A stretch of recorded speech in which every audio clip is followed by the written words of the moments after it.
John, it's a safe bet that our viewers and the rest of the world are waiting with bated breath as Donald Trump returns to the now historic site in Butler, PA, the Farm Show Fairgrounds, where not even 3 months ago, there was an assassination attempt that you and I have been discussing quite a lot. How are you, John?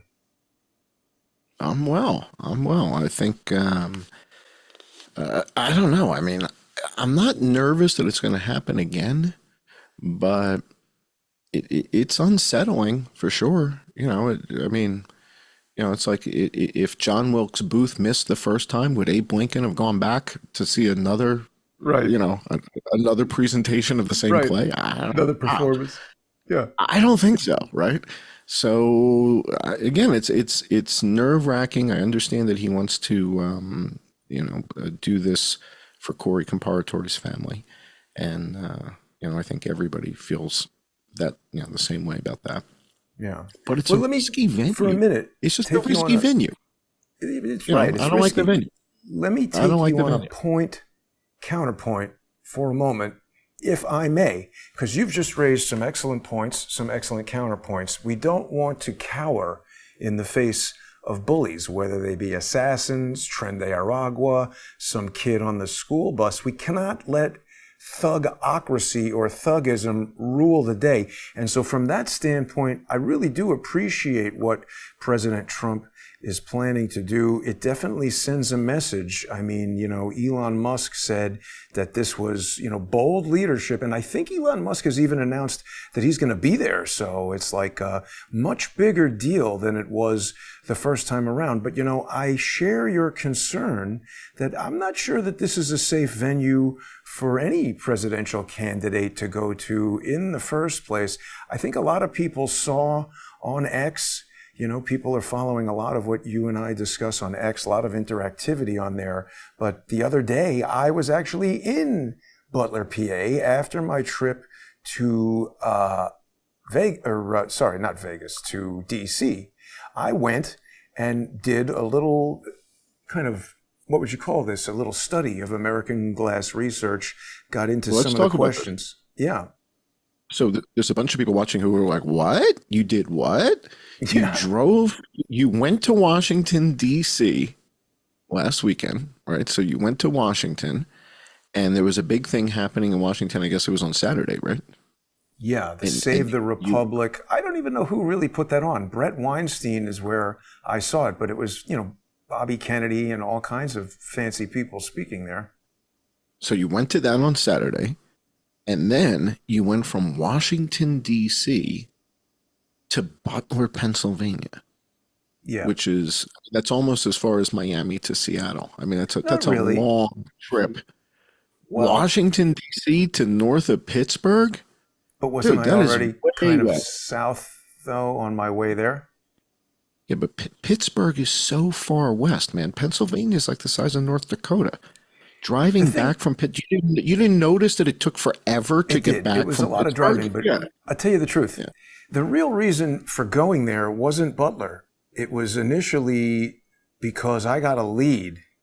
Did you see this? This was a lead on what was supposedly Max Urich's apartment. I've been doing a lot of stuff here for people who haven't. It's funny. It's difficult to find things, in my opinion, on X. It is much better now that Elon Musk has taken it over, but it's still difficult to find videos in particular. I did a video where I went to this apartment in Pittsburgh, which is, I was told by somebody that's a professional investigator that maybe we'll get into, but I was told that this was Max Urich's apartment here.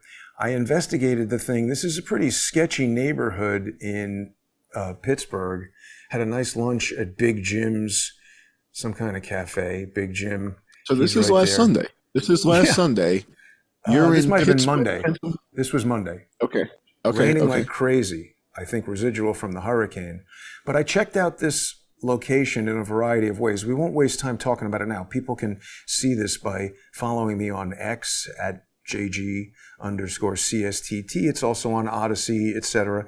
This is about a 10, 11-minute video. I parked in front of this location. I've got a 4K dash cam. People can see the Crowdsource the Truth vehicle there. I won't describe it because I don't want people following me in my car. But I put a 4K dash cam on there, parked it in front of the apartment, went in, had lunch. I thought I had something huge because when I parked, there was a Jeep right behind this Subaru WRX. And when I came out, it was gone.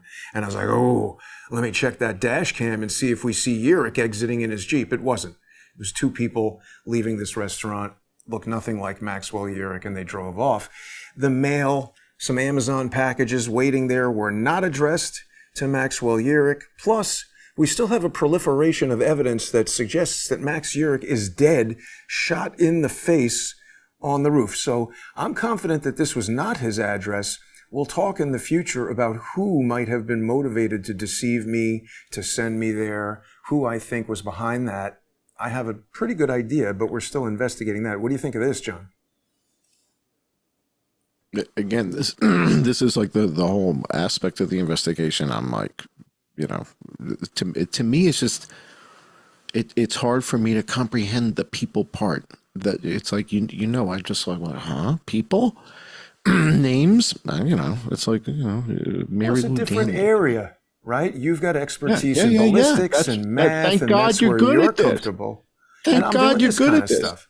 Yeah, Talking no, to thank people, God. looking up names, Look at all the finding eyewitnesses. addresses. Look at all the Yeah. eyewitnesses you've had on the show, dude. I mean, we've had more eyewitnesses than anybody. I told you, I scare people. You don't want me talking to people. I don't know about that. I wouldn't go that far, but we've got different areas of expertise and it overlaps nicely. So then after that, I figured, well, Pittsburgh, we're not that far off from Butler. So let me just go there and see. The other thing that was happening that I just don't really understand why this happened, but there seemed to be a huge rash of social engineers who have decided to go back to this muzzle flash in the window thing. We'll talk about that. I also, we're going to talk, when we get to the sponsor exclusive segment, we're going to talk about this right here. So this is an image of an individual who, you and I have spoken with Erin Auten about this golf cart, somebody driving a golf cart who apparently showed her photographs on their phone, which she described as two different dead people, not Thomas Crooks. And through the crowdsourcing process, a variety of different people had identified an individual named Kenneth Metrick as the person who was driving the golf cart. I can now reveal that in my search for golf cart guy, I did locate Ken Metrick. Our sponsors are going to get to hear the conversation that I had with him on subscribestar.com/IamJohnCullen, patreon.com/IamJohnCullen, odyssey.com/@crowdsourcethetruth, and all the other Crowdsource the Truth sponsorship channels. When we're done with this intro segment, John, what do you think about closing in on golf cart guy? It's huge. So I want the audience to know that you and I had his name. You got his name 2 months ago. Yeah. You've been sitting on his name for a while. So through the audience, we had somebody who was watching the show that we did with Erin. By the way, the show that we did with Erin, you were able to get in touch with her, get her to come on the show. I thought that was a great discussion. And on the Johnny Hoover channel, that has like over 250,000 views or something, man. Whoa. It's huge. Wow, I Take didn't a look. know that. Yeah, take a look look, at that. sort by popular. Sort by popular. Hit the little popular tab there. Right there next to latest. Oh, yeah. Next to latest. Oh, wow. That's the biggest video on the... Whoa. Of all of our Wow. podcasts, 240,000 views, 237. Amazing. So yeah, so people really responded to hearing what she had to say. She shared this experience that she was in the golf cart, I guess, with him, and that he showed her his phone. She told us what she thought. Was she in saw. it, or did they drive up to her? She observed him and some passenger, is what I recall. I don't recall. Maybe In they fact, drove her somewhere. She was hanging out at the airport. She said something about water, and there was water in the golf cart. He was handing out water. Oh, right. So, and we got the name from one of our viewers. One of our viewers said, "Oh, that's so and so, and he's a big muckety muck at Butler Farm Show. He's one of Right. the key guys. Yep. So we had that, but you've sat on it until you could get out there in person. So that's why this is exciting for me, because I know that you knew his name for some time and you were eager to connect with the guy, and the fact that you waited, because you call a lot of people, right? I mean, you Yep. could have called this guy and just said, "Hey, Well, are you the guy with the golf cart?" yeah. Aaron I said was you're the guy worried. with the golf cart, right? I was worried he'd get Well, spooked, and I wanted to be able to gauge the look on his face when I asked I'm him the excited. question and everything. I Yeah. can't wait So to see I haven't even told you the outcome of this, or I've been sitting on this now for a few days because I want people to really. This is going to be great. This is going to be great. Yeah. Yeah, and But you've prepared a and ton of stuff, right? I've got a bunch of stuff to show the YouTube audience. You got a bunch of footage that we're going to share with the patrons. So when we get to the patron only hour, you were walking around AGR last week. So after you saw this guy, you poke around and you're like, And so I want you to share with the audience, when we get to the patron only portion, I want you to share with the audience some of what you saw when you got to the AGR property, right? So you got there, you got to see it, you filmed some stuff. We're going to share that with the audience. This is the type of investigation that I don't think anybody is doing. I don't think anybody's seeing these type of results. You know, when Benny goes there, he jumps up on the roof, he's got a drone. Next thing you know, he's got $1 million worth of 3D animation going on. And none of it's really meaningful. Yeah, it's like, dude, who did that for you? Is that your sister-in-law knows how to use Blender that well? Wow. You know, that is pretty impressive. That's dude, that's money. That, you know, you just don't get stuff like that. So the question is it meaningful? And I think that you mentioned a moment ago that we've been getting a lot of social engineering bubbling up in the periphery. And I think a lot of that has to do with the fact that the social engineers, the GEC guys, the FBI guys who've got the UCOs under their control, they know that Congress is starting to take our research really seriously. And, you know, they're looking at the whole picture here, right? So they're not just looking at the ballistics and the trajectories. I remember in one of the hearings, Corey Mills brought up Max Urich and said, who the hell is Max? Or, you know, I'm paraphrasing, but he's like, who is Max Urich? Where is this guy? Is he dead? Is he alive? How is, you know, is he or is he not relevant? So he's bringing it up. Corey Mills, by the way, is also on the guest list for the rally. So Corey Mills is also on that list. So he'll be there, I believe, unless he can't make it. So he was invited by President Trump. He's rescuing people in North Carolina. I saw he's running. Oops. He does a lot of this. He's not supposed to be blocked. That's a mistake. Sorry, Corey Mills. He's not blocked. There we go. Yeah. So basically, I saw. That's funny. This is weird. Maybe this is a fake Corey Mills. Oh, press. Yeah, no. I think I blocked that because I thought it was fake. The real Corey Mills is Corey Mills FL. There it is. Yeah, I knew he wasn't blocked. Is that his, or is that somebody imitating him? Maybe that's another account controlled by his people. No. Yeah. It's his office. So I had blocked that for some reason in the past. Eli Crane has one too. He might be busy rescuing people in North Carolina, but you're right. Corey Mills has caught on to some of this stuff, and I'm hopeful that he'll continue reporting on that. Indeed. And, you know, again, in his testimony, so we're going to look at a couple clips here in a second of Higgins. It's Clay Higgins, right, from Louisiana, and Mark Green. Both zero in on some of the stuff that we've been reporting. And they did it in Congress. You know, this is a hearing. This is a formal session. And we're going to take a look at that. And so the fact that we've got people in Congress taking this research real seriously, they're looking at your photographic evidence, they're looking at the ballistic stuff, they're trying to figure out, what does this indicate? Does this indicate an actual conspiracy, which just means there's two people that commit a crime together, two or more, right? That's all it is. So if there's two or more people involved, right? I think that's why when we did the show, we did that special show Tuesday night for the Las Vegas shooting, and a lot of people learned for the first time that there were 3 women checked into the room with Stephen Paddock, and nobody knew that, like Katie, Joanne, and Laura. It's like, so those aren't accomplices if they're in the room with the 24 guns and all the ammo, and that's not a conspiracy if they had anything to do with it? It's like, so if somehow they did a hell of a job making the word conspiracy a dirty word. It's just two people doing a crime. It's like every movie, there's two guys doing the crime, right? It's not just one guy. You've How raised many an movies? excellent point, John. It's not just Right? that they've made conspiracy a dirty word. They've changed most people's understanding of what the word conspiracy actually means, to the extent that I think many, many people think if you say, well, that's just a conspiracy, they think that means what you're saying is false, when in fact we're often talking about an acknowledged criminal conspiracy. It's just a debate over who the co-conspirators actually were. It's just this, it to me, it's the difference between, was it really a lone gunman or not? Because or not is, well, then it's a conspiracy.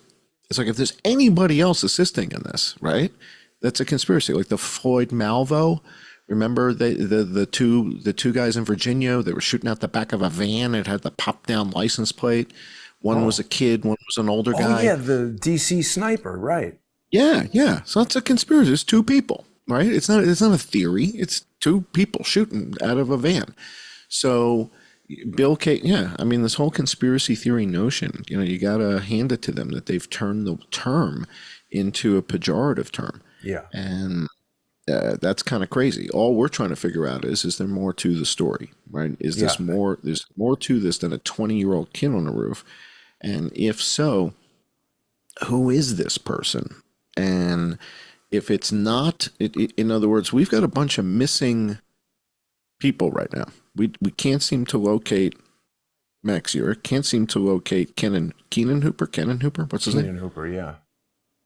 Can't seem to locate Thomas Crooks, unless that's who we see walking around in a hoodie. Yeah, I think I found him. That's going in July. Yes, right. Yeah. But we need more footage of that. It's like now you got me. It's like now you teased us. I want you to go do a stakeout outside the Crooks house. Maybe they won't notice that you were parked out there for 14 hours in a row. Have asked me to do that. All right, let's take a look at a couple things that I think are important before we go to the patron-only portion of the show. I know we don't have a whole lot of time left, but let's take a look at this clip in the folder. Mark Green on the 9th shot. This is a congressional hearing, and so this is public domain content, so we can broadcast this. And this is Mark Green on the 9th shot. This is key because this is what we've been reporting here on the show. So let's take a listen to how he handles this. I move a little bit. Sorry, hang on. We got some audio going in the back. Let me just make sure we kill that first before we get rid of that. Do you think he just sort of ducked because he was taking incoming fire? Law enforcement activity fired the first shot. Is that correct? That maybe hit you mentioned maybe that he withdrew. Do you think he was hit, or do you think he just sort of ducked because he was taking incoming fire? In speaking with the officer that fired that shot, he's very confident that his round was on target. And the way he described him, it wasn't a duck. Is the doctor still available and online? Yes, I am. Were there two bullet wounds in this individual, or just one, the headshot? No, it was just the one. Okay. I just found it interesting that when we were briefed by the FBI, we didn't get told about that shot taken by the local guys. Lieutenant Harrell, did Secret Service, the shooter apparently had the gun stored somewhere. He's curious.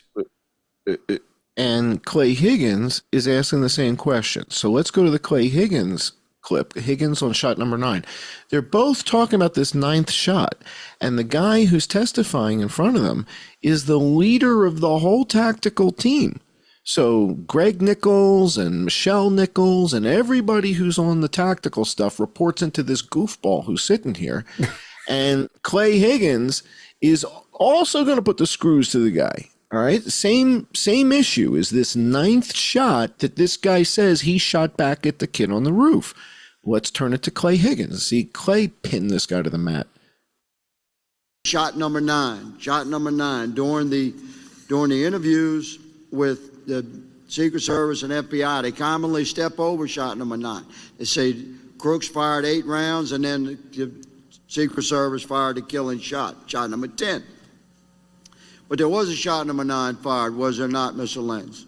There was. Okay, Commander, I'm gonna quote from the transcribed interview of Aaron Zapponi. That's a tactical SWAT officer under your command that took shot number 9.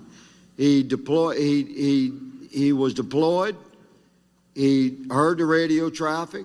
He saw the commotion. He left his deployed position and ran into a position where he thought he might be able to get a shot on if there was a shooter up on a roof, somebody on a roof. He said seconds after that is whenever the first 3 shots were fired. So I hear the first 3, crack, crack, crack. And at this point, I'm like, okay, where we at here? I look up, that's when I see Crooks. I got his head, his shoulders. I can see a rifle. At that point, I hear another crack. That's when I start pulling my weapon up. He gets 3 off. As I'm getting my target acquired, I'm getting my red dot up. I can see the gas emit from his barrel, his muzzle. Then right after that, I hear the snap of his 5th shot go off. Then immediately after that, I press one off, and that's when he immediately goes down. When I say goes down, it wasn't like he was ducking to get out of the way. I mean, I know I hit him. Like, there's no doubt about it. He goes down. He kind of jerks to the right, and then he slumps over slowly, and then kind of slowly rolls backward out of my field of view. So at that point, I did not have a second shot. At that point, he tries to recover. 2 seconds after that, the Secret Service, from a different vantage point, a higher vantage point, takes the killing shot. So my final question, if I may, to the doctor. Are you here with us, Doctor? Yes, I Dr. am. Goldschmidt. You stated, sir, and I know you're doing your best. You performed the autopsy. I've observed your work. I think it was very professional work, in my opinion. You stated that there was only 1 bullet wound. I accept that you had only 1 observable bullet wound. Are you there, Doctor? Yes, I am. Thank Yes, you I very am. much. Could the injuries on Crook's shoulders have been caused by a combined impact of Butler County ESU shot number 9 striking somewhere in the vicinity of the buttstock of Crook's rifle and some fragmenting from that impact? Could the injuries on Crook's shoulders have been caused by a combination of shot number 9 and shot number 10? Is that possible? No, I don't believe so. You don't believe it's possible. Does that mean it's possible? No, it's not possible. It's not possible. So I respect your testimony, but how would you determine if you removed only 1 fragment of a bullet? The FBI recovered no other bullets, that's our understanding, no other projectiles other than the partial projectile that you recovered from his shoulder. Huge. So you don't know Hang where on, hit shot pause, number hit 9 pause. went, did you, Doctor?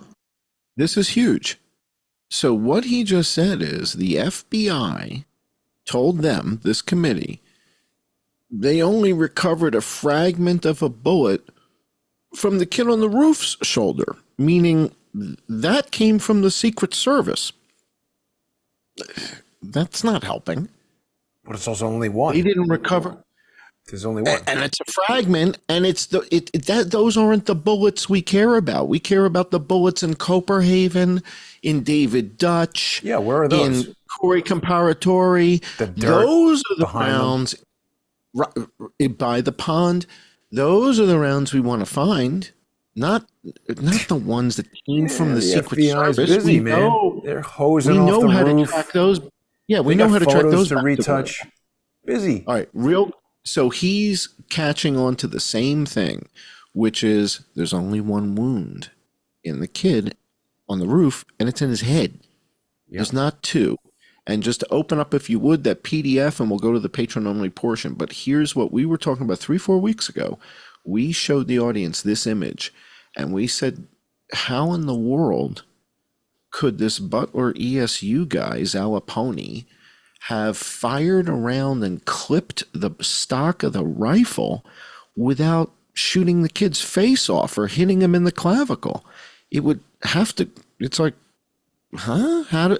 That would show up on the autopsy.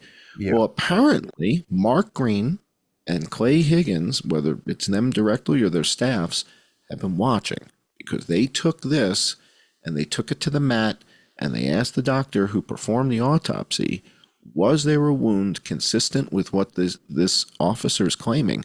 They just caught Butler ESU committing perjury.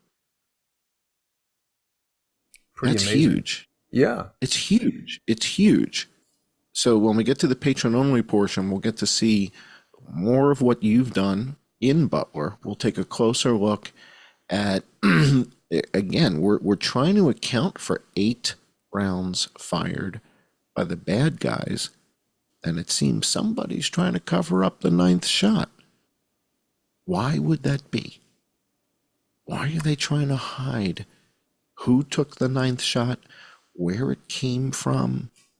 It obviously didn't hit the kid on the roof. Right? Kid on the roof only has one bullet. There's something important here, John, that you're getting at, which is, a lot of people have put these kind of black pill comments in like, Congress isn't going to do anything. And they maybe perceive us as trying to like, ooh, we want to be on the Congress show. That is not it at all. Of course, that would be nice to get the residual benefit of a lot of people seeing this and understanding that we can't continue without individual sponsors going to subscribestar.com/IamJohnCullen, patreon.com/IamJohnCullen, or odyssey.com/@crowdsourcethetruth, crowdsourcethetruth.substack.com, and subscribestar.com and patreon.com/crowdsourcethetruth. Of course, additional sponsorship would help us carry on with this investigation, but actually, what you and I have endeavored to do is happening right before our very eyes. We don't care what that committee does, because remember, they kicked Corey Mills and Eli Crane off of the official committee, or rather they wouldn't let them join it because they want to have a basically an impotent committee that will not do anything. But what we are doing is making this information go so wide and be known by so many people. That is the benefit of being there during these congressional hearings, whether it's us or them. We just want to force their hand to make it undeniable that these are the facts, and the people are not going to stand for this kind of standard congressional nonsense. I sense a tipping point, though. I sense that this is different from anything we've seen before. I saw Richard Blumenthal from Connecticut, right? Like he was upset. And he hates Trump. But it's like this seems to cut across the party lines, which is, wait a second, when you start talking about shooting people in the head, as Corey Comparatori was, right? David Dutch was shot twice. James Copenhaver was shot twice. Those guys barely survived. The fact that they lived, is kind of miraculous in and of itself. And Corey Comparatori was killed instantly. So, but the fact that we have no rounds, the FBI saying, yeah, no, we don't know what happened to those bullets. We can't find them. We don't know what happened to them. It's kind of ridiculous. Weird. And we're done looking for them. So it's the extent of this cover-up that I think, is this the tipping point? Is this the event? Is this the case where finally Congress starts to do something? We saw Eric Holder get held in contempt of Congress. Nothing happened. They're now talking about Blinken getting held in contempt of Congress, the first Secretary of State to be held in contempt. Nothing's going to happen, right? This event may be the tipping point because so many people feel vulnerable themselves, and most of Congress and the Senate is narcissistic, so it comes down to, well, that means they could kill me. And that's what matters. There's another factor, though. There's another important factor, John. We've had a lot of these incidents, 9/11 and the fires in Maui, the Vegas shooting that you and I have spoken about so many times, all these like big, deep state events where we never seem to find out the truth. But see, the difference here is the guy who was the target of it is about to become president. And so all of these deep state swamp rats realize that if Trump is watching, they could be in some serious trouble. So I agree with you. We are in uncharted territory here. My lawsuit against the Beaver County District Attorney threatens to bring forward information that will crush. We got a lot to talk about. So I hope everybody will join us right after this. Stay with us. If you're not already a sponsor, make your way over to subscribestar.com/IamJohnCullen, patreon.com/IamJohnCullen, odyssey.com/ @crowdsource the truth, or any of the other crowdsource the truth sponsorship channels. Huge thank you to everybody who sponsors the show. I would not be able to drive to Max Urich's house or to American Glass Research or do any of the stuff that we're doing without the support and sponsorship of you, the viewers. Thanks for watching, everybody.